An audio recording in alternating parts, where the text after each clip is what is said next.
Imigrasi kelas 2 Tual, awasi keberadaan WNA di Saumlaki.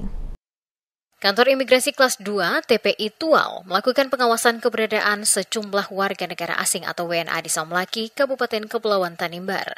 Operasi ini dipimpin oleh Kepala Seksi Teknologi Informasi dan Komunikasi Keimigrasian yang juga menjabat sebagai Pelaksana Harian atau PLH, Kepala Seksi Intelijen dan Penindakan Keimigrasian Samsul. Dalam operasi di lapangan, tim memeriksa dokumen WNA sesuai ketentuan Undang-Undang Keimigrasian Republik Indonesia.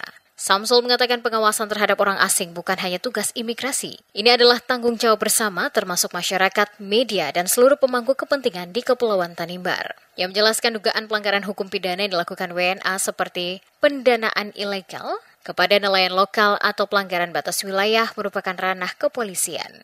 Kalau terkait kekayaan hasil laut, kita kembalikan lagi. Apakah warga negara asing ini turut serta langsung ke laut mengambil langsung apa yang dituduhkan? Namun kenyataannya faktanya terbalik.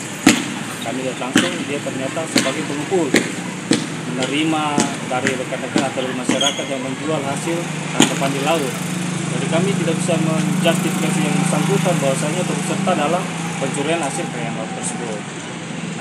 Dalam hal ini yang kami tekankan hanya terkait dengan dokumen keimigrasiannya saja.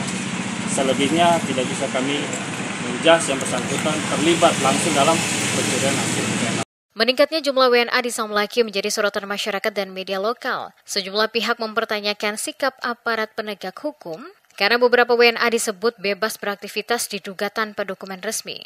Mengacu pada Peraturan Kapolri Nomor 3 Tahun 2005, kepolisian memiliki fungsi pengawasan terhadap keberadaan orang asing. Untuk itu, Samsul mendorong sinergi antara Polri dan imigrasi dalam menjaga kedaulatan dan keamanan di wilayah perbatasan. Ia juga mengajak masyarakat untuk aktif memberikan informasi melalui Forum Kewaspadaan Dini Masyarakat atau FKDM dan Tim Pengawasan Orang Asing atau Tim PORA agar potensi kerawanan akibat aktivitas asing bisa segera diantisipasi.